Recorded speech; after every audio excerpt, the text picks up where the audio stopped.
Good evening students. जैसे कि हम लोग लास्ट वीडियो में अपनी जो भी टॉपिक्स पर बात कर चुके हैं, हेनरी लॉ तक हमने बात की थी। इसके बाद में फिर नेक्स्ट जो टॉपिक हमारे आते हैं वो टॉपिक हमारे हैं methods of concentration, method of expressing concentration of solution. इनमें से जो कंसंट्रेशन टर्म्स में हम कहीं पर भी यूज़ करते हैं, कौन से कंसंट्रेशन टर्म्स हैं सोल्यूशंस में, उन्हें हम आज स्टडी करेंगे। उनमें जो भी टर्म्स हैं उन टर्म्स को, और जो भी हमारे पुराने टर्म्स हो चुके हैं, अगर किसी को कोई भी प्रॉब्लम आ रही है तो वो कमेंट मार्क्स में आकर के अपने क्वेश्चंस को पूछ सकता है। और इस चैनल को अगर आपने सब्सक्राइब नहीं किया है तो इस चैनल को सब्सक्राइब करिएगा, बेल आइकन दबा करके सब्सक्राइब करिएगा और साथ साथ लाइक और शेयर करते जरूर चलिए, जिससे हम जो लोग नहीं पा रहे वीडियो उन्हें भी आसानी से वीडियो प्राप्त हो सके। ओके, चलिए तो फिर हम लोग टॉपिक पे ही बात करते हैं। अभी अगला जो टॉपिक हमारा है वो है मास परसेंटेज। मास परसेंटेज का मीन्स क्या है कि कह सकते हैं सिंपल डेफिनेशन में कि mass percentage it is defined as, कह सकते हैं कि it is defined as the mass of substance या मास ऑफ कंपोनेंट्स कह सकते हैं कि mass of component in 100 gram of solution. इसकी बात अगर की जाती है तो ये कह सकते हैं कि कहीं पर भी इसे हम W/W से भी एक्सप्लेन करते हैं। इसका अर्थ ये है कि कहीं पर भी मास परसेंटेज का अर्थ है कि मास किसी भी दिए गए कंपाउंड में जो भी बातें की गई हैं उन्हीं के अकॉर्डिंग की इट में भी defined as the mass of solute per 100 gram of solution. इसे हम ये भी कह सकते हैं, सॉल्यूट भी कह सकते हैं। यहाँ पर जैसे कंपोनेंट की गई कि it is defined as the कि मास ऑफ कंपोनेंट, हम यहाँ मास ऑफ कंपोनेंट की भी बात की जगह पर यहाँ पर हम सॉलिड की बात कर सकते हैं, क्योंकि मोस्टली ज़्यादा सब लोग सॉलिड की बात करते हैं या हम सब लोग सॉलिड पर ज़्यादा कंसंट्रेट करते हैं। ये भी कह सकते हैं कि it is defined as the mass of solute per 100 gram of solution. Per 100 gram of solution, इसका मतलब है परसेंटेज में हम इसे कैलकुलेट कर सकते हैं। तो परसेंटेज का मीन है कि मास परसेंटेज, ठीक। तो मास परसेंटेज कैलकुलेट करने के लिए कि mass of solute upon total mass of solution into 100 से हम इसे आसानी से कैलकुलेट कर सकते हैं।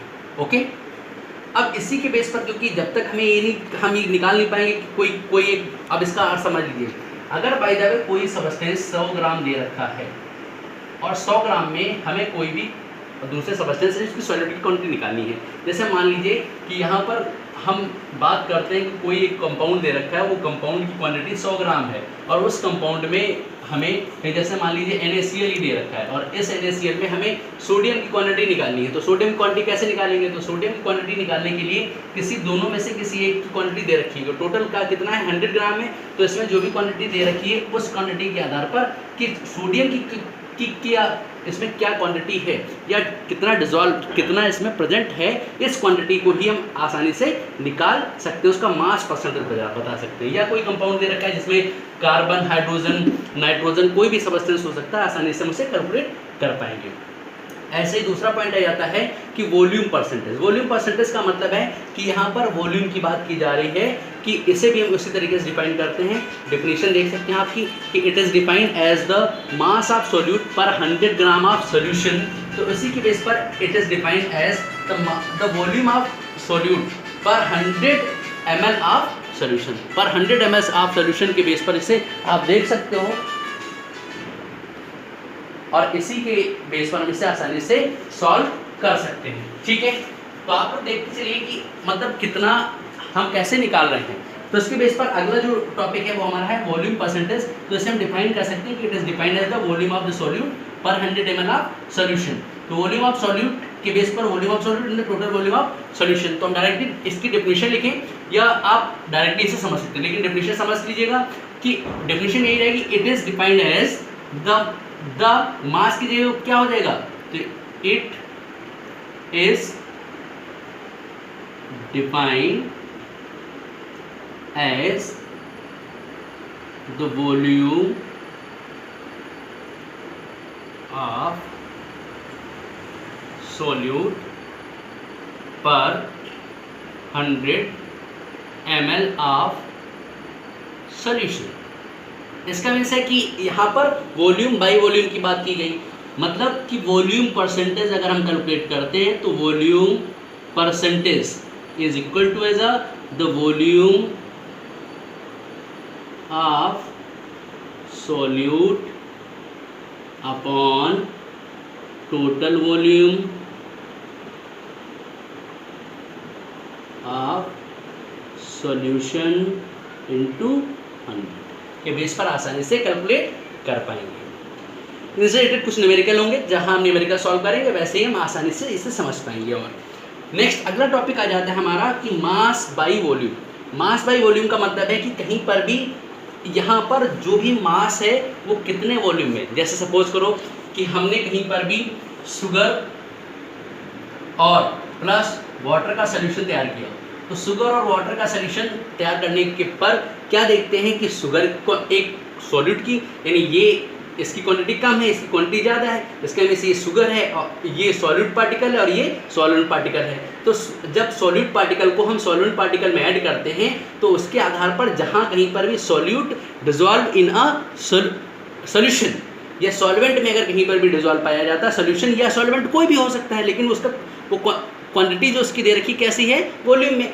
तो वहाँ पर हम W/V की बात करते हैं। इसका मीन्स है कि कहीं पर भी इसे डिफाइन आसानी से जब हम करते हैं तो कह सकते हैं कि it is defined as the mass of a solute the per 100 ग्राम पर 100 ml ऑफ अ सॉल्यूशन, यानी 100 ml सॉल्यूशन में जितने ग्राम आपके जितने भी ग्राम मास या जितना ग्राम आपका सॉल्यूट ऐड किया गया है वही उसका क्या कहलाता है, वो मास बाय वॉल्यूम परसेंटेज के रूप में कैलकुलेट किया जा सकता है।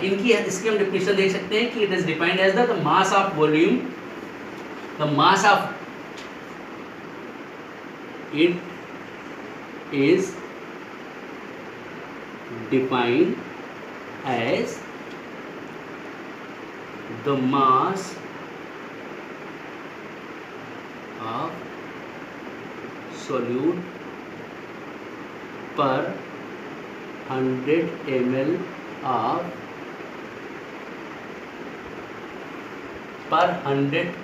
of solution।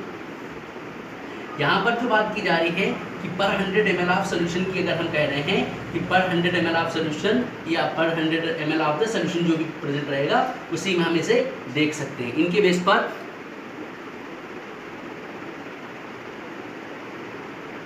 Mass by volume percentage is equal to as the mass of solute upon total volume of solution into 100। Okay, इसके बेस पर हम आसानी से कैलकुलेट कर पाएंगे। नेक्स्ट अगला पॉइंट आ जाता है हमारा parts per million. Parts per million के बेस पर एक विषय इसे पीपीएम शॉर्ट फॉर्म में बताया जाता है कि जहाँ कहीं पर भी कि कितने पार्ट्स जो है हमारे कंपोनेंट्स के कितने मिलियन सोल्यूशन में कहीं पर भी डिसॉल्व देखे गए, तो कह सकते हैं कि it is the parts of component, it is the parts of component per million 10⁶ parts of solution. तो इनके बेस पर कि पार्ट्स एक base PPM is equal to as the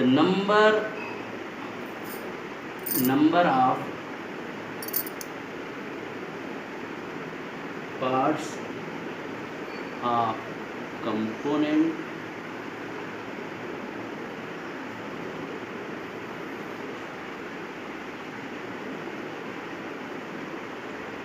total number of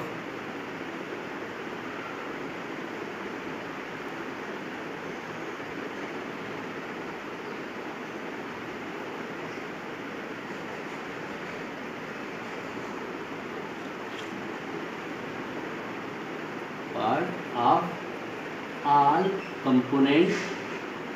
all component in the solution,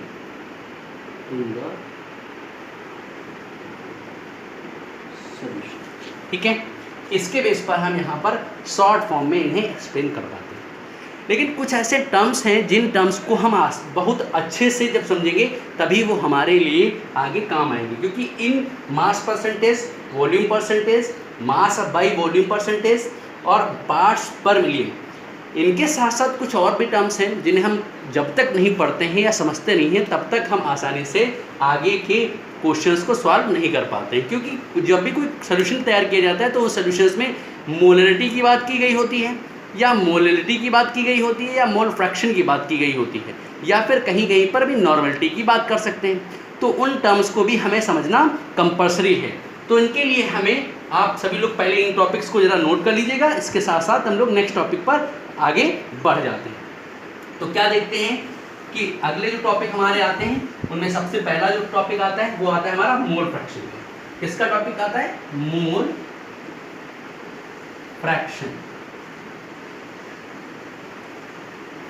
mole fraction के topic में हम क्या देखते हैं कि जहां कहीं पर भी रेशियो की बात की गई होती है, इस रेशियो के बेस पर अगर हम बात कर रहे होते हैं तो कह सकते हैं कि it may be defined as the ratio of the number of moles of one component. It may be defined as the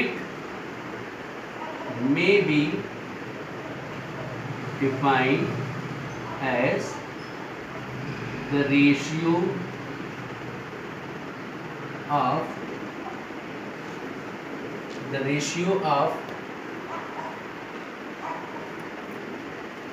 the number of moles of one component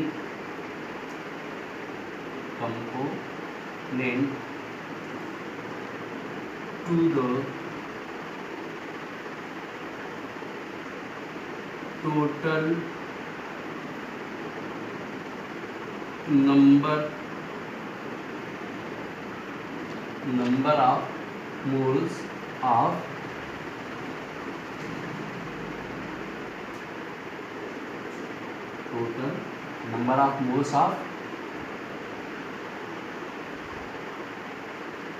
components. It is also expressed, या की बात की जाती है तो इसे x से express किया जाता है। तो x से एक्सप्रेस करने का मीन्स है कि x अगर हम इसे मान लेते हैं तो x के बेस पर क्या हुआ कि n1 upon n1 plus n2 plus n2 on n plus n2। इसका मीन्स क्या हुआ? इसका मीन्स ये है कि अगर हम सपोज करते हैं, अगर सपोज कर लीजिए और मान लीजिए कि if the two components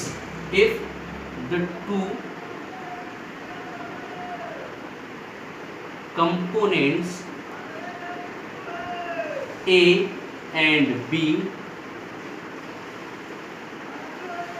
dissolved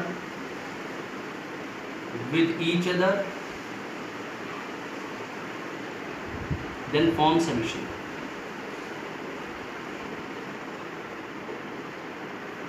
ठीक, अगर दोनों डिसॉल्व होकर के सॉल्यूशन का निर्माण करते हैं तो क्या देखते हैं कि अगर हम XA की बात करते हैं, XA is equal to as a, तो क्या हो जाता है NA upon as a NA plus NB। NA क्या है? The component of a, first component मतलब सॉल्यूट और सॉल्वेंट दोनों हो सकते हैं। तो एक सॉल्यूट हो गया, दूसरा सॉल्वेंट। तो अगर Na सॉल्यूट प्रेजेंट है तो Na और Na plus it is a solution, मतलब number of moles of solute upon as the total number of mole of components. इसी के बेस पर अगर हम XB की बात करते हैं तो XB is equal to as a NB upon Na plus NB। दोनों को अगर हम ऐड कर देते हैं तो क्या हो जाता है? ऐड होने पर XA plus XB is equal to as a NA plus NB, NB is equal to as a NA plus NB। दोनों का अगर हम सॉल्व करते हैं तो सॉल्व करने पर क्या होता है, सॉल्व करने पर दोनों ही आसानी से हमें 1 गिवन करेंगे। तो क्या हो जाएगा XA प्लस XB, इसके बेस पर क्या होगा कि अगर हम निकालते हैं तो क्या होगा XB is equal to as 1 minus XA, ये हमें मिलेगा, जिसका यूज़ हम आगे के टर्म्स में राउट्स लॉ जब स्टडी करते हैं वहाँ पर आसानी से इसका यूज़ कर पाएंगे। ठीक है, आप इसे अच्छे से देख लीजिएगा। नेक्स्ट अगला पॉइंट जो आता है, टॉपिक है हमारा, वो है मोलैरिटी। मोलैरिटी के टर्म्स में इसे पढ़ते हैं, याद रखिएगा कंफ्यूजन ज़्यादा रहता है यहाँ पर मोलैरिटी और मोलैरिटी का। मोलैरिटी की स्पेलिंग है MOLARTY। Molarity it means the number of moles of solute dissolving per litre of the solution, मतलब it is defined as the number of moles of solute dissolved in per liter of solution। कह सकते हैं अब इनके base पर it is also defined या express in capital M, इसे capital M से एक्सप्रेस किया जाता है, तो capital M is equal to as the number of moles of solute upon total volume of solution in litre. अगर litre में बात करते हैं तो कोई बात नहीं, अगर यहाँ पर ml की बात की जाती तो 1000 से हम मल्टीप्लाई कर देंगे। ठीक है, अगर लीटर में बात होती है तो कोई दिक्कत नहीं। इसी के बेस पर अगला टर्म्स मोलैरिटी के बेस के बाद में मोलैरिटी का आ जाता है। मोलैरिटी के टर्म्स को स्टडी करने के लिए हम जरा मोल फ्रैक्शन की डिफिनेशन को इरेज कर रहे हैं, और आप लोग देख सकते हो यहाँ पर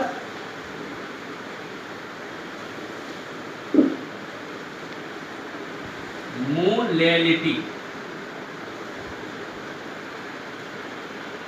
मोलैरिटी में L की बात की जाती है, मोलैरिटी यानी इसे स्मॉल m से डिनोट किया जाता है, कैसे स्मॉल m से।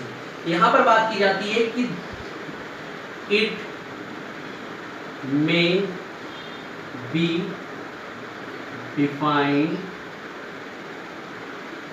As the number of moles of solute dissolved in per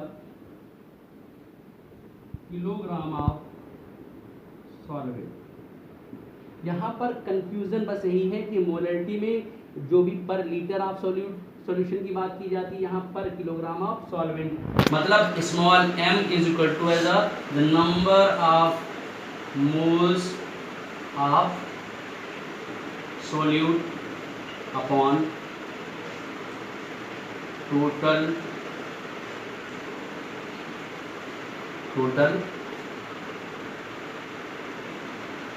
mass of solvent in kg। KG में अगर बात की जाएगी तो कोई दिक्कत नहीं, अगर केजी नहीं है, यहाँ पर ग्राम में बात की जाए तो यहाँ पर 1000 से मल्टीप्लाई करना कंपल्सरी है। ठीक है, इनके हम जो भी न्यूमेरिकल लगाएंगे उन न्यूमेरिकल्स के ऊपर हम बात करेंगे। लास्ट जरा इस पे हम एक टॉपिक अभी ये बता दे रहे हैं कि कहीं मोल्स कैसे निकाले जाते हैं, इसके बेस पर ही हम लोग आगे फिर बात कर पाएंगे। मोल्स निकालने के लिए जरा मेथड थोड़ा सा देख लीजिएगा सभी लोग। मोल्स क्या है? मोल्स का मतलब है कि कहीं पर भी अगर हम मोल्स की बात करें तो जैसे कि क्या सपोज करें कि कोई भी सोल्यूशन मान लीजिए, ये कोई भी सोल्यूशन है, तो इस सोल्यूशन में जितने भी number of solute particles dissolve हैं, कितना क्या डिसॉल्व है, जितने भी नंबर ऑफ सॉल्यूट पार्टिकल्स, जितने भी number of it means solution में डिसॉल्व है। ठीक है, तो नंबर आप कह सकते हैं कि मोल्स को निकालने के लिए हम सिंपल वे यूज करते हैं। क्या सिंपल वे होता है कि मोल्स के लिए कि mass of component in solution या mass of solute mass of solute in compound या in solution upon the molar mass of solution और कंपाउंड। ठीक है, कंपाउंड के बेस पर इसे हम कैलकुलेट कर सकते हैं, तो सॉल्यूशन या कंपाउंड। जैसे सपोज करो कि कहीं पर भी हम जो है H2O को ले लेते हैं, वाटर को, और वाटर में अगर हमें कहीं पर भी इसके नंबर ऑफ मोल्स की बात की जा रही है कि कितने नंबर ऑफ मोल्स जो है वाटर में हाइड्रोजन भी प्रेजेंट है, तो हाइड्रोजन के नंबर ऑफ मोल्स प्रेजेंट करने के लिए हमें हाइड्रोजन का मास लेना पड़ेगा। तो हाइड्रोजन का जो भी मास दे रखा है 1 ग्राम हाइड्रोजन का, अब टोटल जो कंपाउंड है H2O है तो इसका मोलर मास क्या हो जाएगा 18 के बेस पर, यानी H2O की बात की जाएगी तो यहाँ पर H के लिए क्या हो जाएगा 1 × 2, ये 1 एटम इनका 2 एटम है और एक इसका मोलर मास है, प्लस ऑक्सीजन का 8 में से 16, दोनों 8 में से कितना हो जाएगा, ये यूनिट के रूप में हम निकालते हैं। ठीक, अब इसी के बेस पर इसे कैलकुलेट कर लेंगे और आसानी से हम निकाल लेंगे। ओके, और अगर किसी को कोई भी परेशानी हो तो वो कमेंट बॉक्स में आकर के अपने क्वेश्चंस को पूछ सकता है। और आपने अगर चैनल को सब्सक्राइब नहीं किया है तो चैनल को सब्सक्राइब कर लीजिए, लाइक करिए और शेयर जरूर करिए, और एक दूसरे को से कहीं पर भी कोई प्रॉब्लम हो तो उससे डिस्कशन के लिए आप कमेंट बॉक्स में। Thank you.